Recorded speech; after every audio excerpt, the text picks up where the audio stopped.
Hola, hello. Je vous retrouve aujourd'hui pour une nouvelle vidéo qui va être ce que je pense des youtubeurs, parce que personne m'a demandé mon avis et du coup je vais le donner.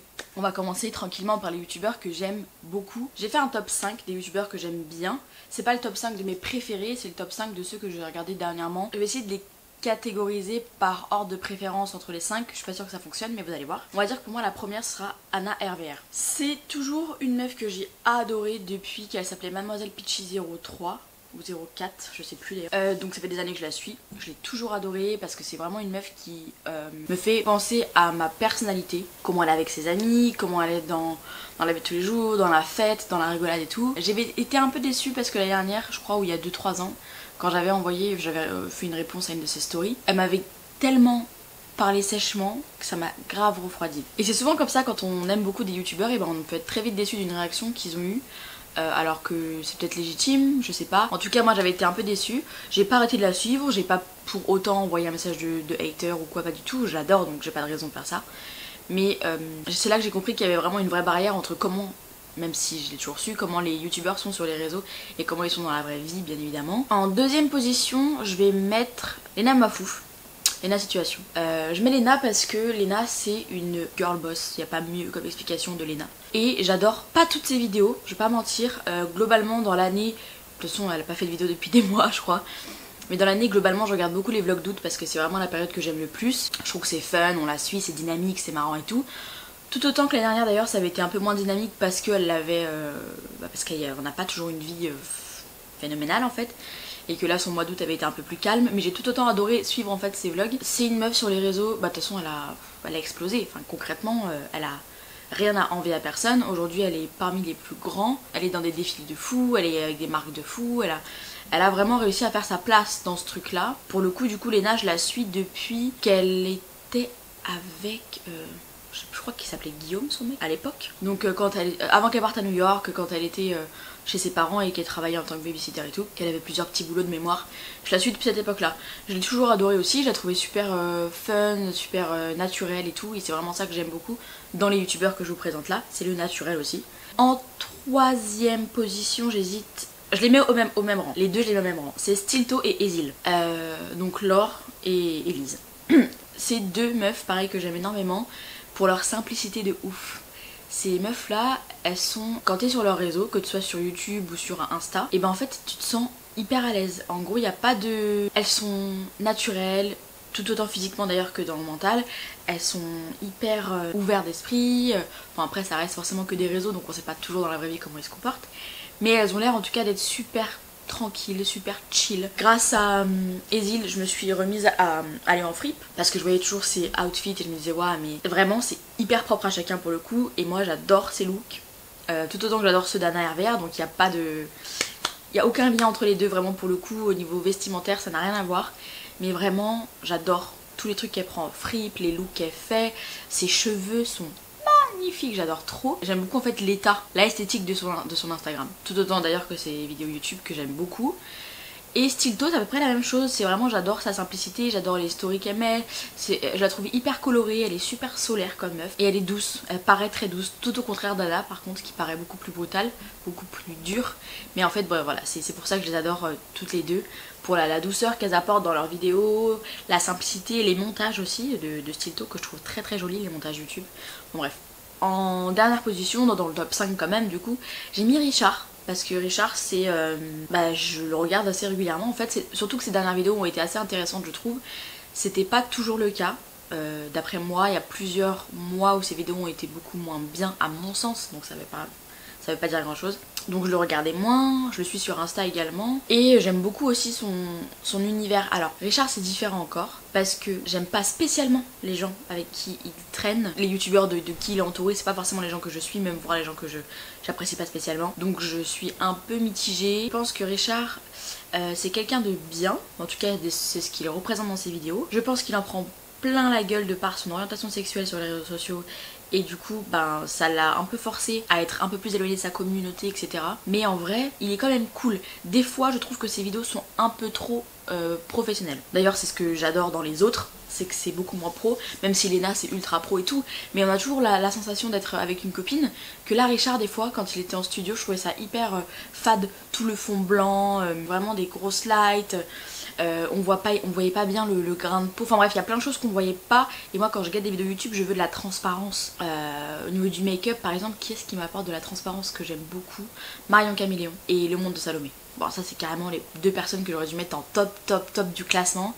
Parce que Le Monde de Salomé c'est une meuf, je la regarde depuis des années-lumière. Je suis fan de cette meuf, vraiment je suis fan de cette go. Elle est intéressante, elle a l'air intelligente, j'adore comment elle se maquille, j'adore son organisation, son efficacité, sa maniaquerie, son indépendance. J'adore vraiment cette meuf, pour le coup c'est vraiment le top 1 entier de celle que je regarde le plus souvent, que je regarde toutes ses vidéos, j'en rate pas une. Je la suis sur TikTok, sur Insta, sur YouTube forcément, et j'adore sa personne. Alors ça c'est le top 1, mais vraiment, excuse-moi, pardon Salomé, j'ai oublié.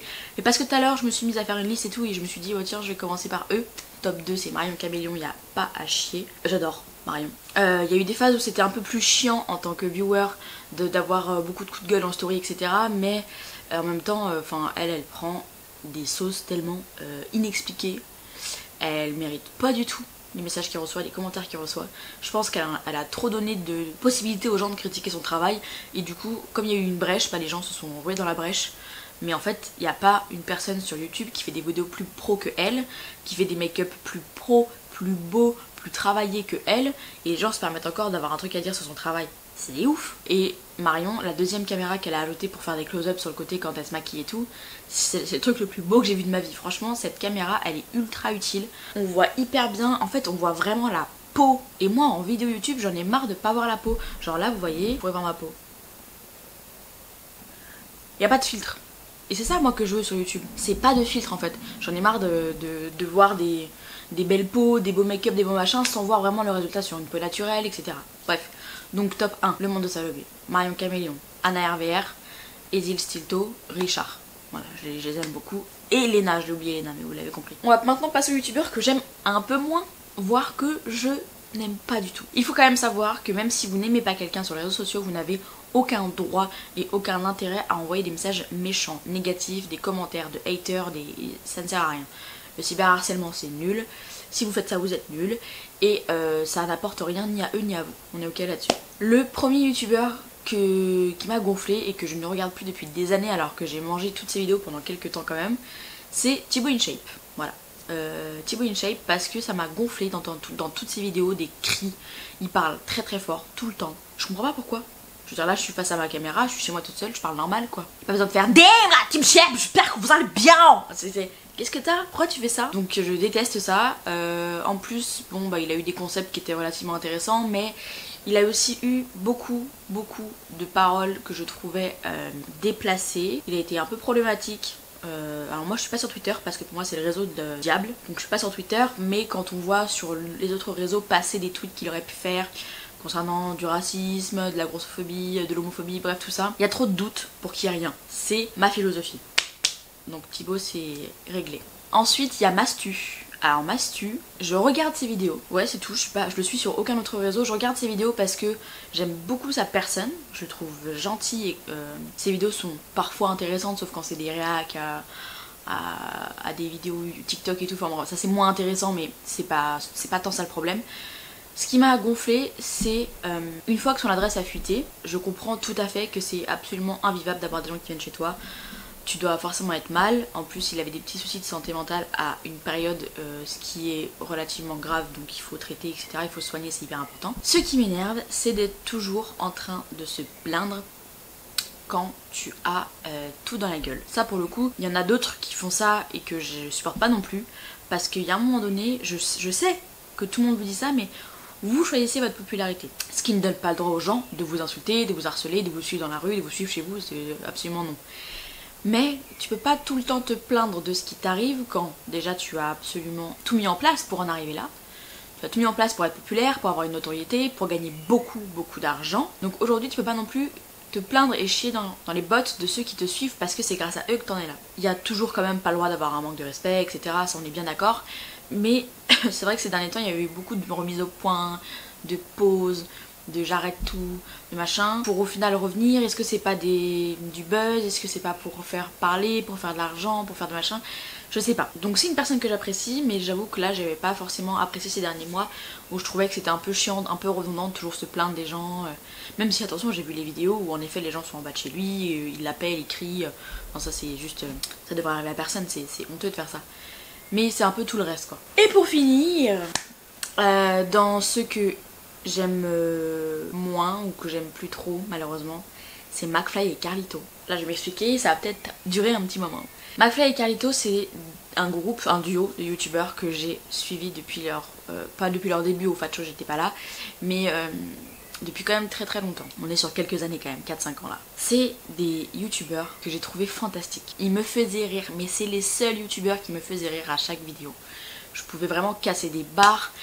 D'ailleurs il y a énormément de vidéos à eux que j'ai été voir 3-4 fois, parce que là quand ils en sortent pas comme en ce moment, bah du coup je me remate les anciennes, etc. Mais je trouve que ça s'est essoufflé. En fait ça s'est essoufflé parce que moi j'en ai marre en tant que viewer d'entendre tout le temps ouais on est frères depuis 15 ans, on est comme ça, je le connais par cœur, là je connais sa réaction, il va faire ci, il va faire ça. En fait ils sont toujours en train d'essayer de se deviner l'un et l'autre, ils sont toujours en train d'essayer de prouver, je trouve, leur amitié. On a compris, vous êtes frères comme ça depuis 15-16 ans, vous êtes chacun les parrains des enfants des autres et tout, enfin on a compris qu'il y a une vraie relation, une vraie alchimie entre les deux. Maintenant en vidéo c'est pas hyper intéressant de le re-entendre à chaque fois. C'est mon propre avis, il est pas censé affecter qui que ce soit et il est pas non plus censé représenter une majorité, hein, c'est mon propre avis. Donc ça m'énerve un peu. Il y a aussi le fait que ces derniers temps, dans les dernières vidéos, je trouvais qu'ils étaient dans la surréaction, dans le surrire, dans le waouh t'as dit pipi, je me jette par terre de rire. Et vraiment plus premier degré, eux ils se jettent par terre, ils se jettent dans les murs, ils se jettent partout. Ça me faisait beaucoup moins rire, je trouvais ça un peu surjoué, et du coup j'étais plus comme ça devant ma télé plutôt que d'être hilar avec eux quoi. Après ils ont toujours des très bons concepts, ils ont toujours des très bons guests aussi qui viennent, je trouve que ça aide énormément leurs vidéos parce que je pense que s'il y avait moins de guests intéressants, peut-être que leurs vidéos feraient beaucoup moins de vues, étant donné que leurs personnes à elles-mêmes maintenant sont un peu moins appréciées de la critique. Parce que bah voilà, tout le monde trouve que c'est un petit peu surjoué quoi. Mais du coup je pense que c'est grâce à ça qu'ils continuent d'alimenter leurs vidéos et d'alimenter leurs vues et leur chaîne. C'est grâce aux guests et d'ailleurs il y a des très très gros guests qui viennent dans leurs vidéos. Les concepts sont toujours intéressants mais c'est eux deux en fait, en eux-mêmes qui sont beaucoup moins intéressants qu'ils ne l'étaient. Par contre, ce qui est toujours aussi vrai, c'est que c'est des super personnes individuellement. Moi je les suis du coup les deux sur Instagram, Carlito et McFly, et ils sont en story, ils sont toujours assez sympas, assez légers, c'est pas des gros sujets, par contre ça c'est sûr ils se positionnent jamais sur rien. Des fois on attend quand même de nos gros influenceurs, de nos gros youtubeurs de se positionner un petit peu sur des sujets parce qu'on c'est humain en fait en tant que viewer de vouloir savoir, enfin ouais de vouloir savoir que à quoi pense notre youtubeur, est-ce qu'il est d'accord avec ci, avec ça, bon, bref c'est humain et eux ils se positionnent jamais, donc ça c'est vrai que c'est un petit peu dérangeant par moment, c'est un choix de carrière. Donc ils sont tous les deux très sympas, hein. Il n'y a pas de problème, et tous les deux très intéressants, et je pense que c'est des personnes que quand tu les connais dans la vraie vie, ils sont super cool, super marrants. Mais vraiment je trouve que c'est juste ce visuel à l'image d'être toujours dans la surenchère, c'est plus forcément ce que moi je veux. Alors est-ce que c'est eux qui ont vraiment changé, ou est-ce que c'est moi qui ai vieilli? Ce qui est très possible. Parce qu'il faut savoir aussi quand même que j'ai commencé à la regarder, je pense que j'avais une 20-21 et aujourd'hui j'ai 26 ans, je vais sur mes 27, donc forcément je change aussi. Bah du coup ce que je vais regarder change aussi. Donc je pense que leur public a peut-être un petit peu mûri, c'est peut-être ça qui fait qu'aujourd'hui ils ont un peu moins de succès. Je sais pas s'ils ont moins de succès au niveau des vues et de l'argent, etc. Pas de soucis. Pas du tout ça, non en tout cas moins de succès auprès de moi et de mes amis en règle générale qui ont à peu près le même avis que moi. Donc voilà, j'ai donné mon avis sur Donc voilà, je vous ai donné mon avis sur les youtubeurs que j'aime et que j'aime un peu moins.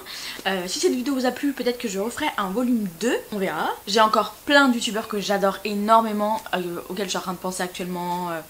Joyka, Squeezie, des gens que j'adore de ouf. Et il y en a aussi beaucoup que j'aime pas du tout, que j'aime beaucoup moins qu'avant, ou que je ne peux plus me saquer. Salanas. Donc si vous voulez une autre vidéo, un deuxième volume, n'hésitez pas à me le dire dans la barre des commentaires. Et jusqu'à la prochaine vidéo, je vous fais plein de gros bisous. Bye!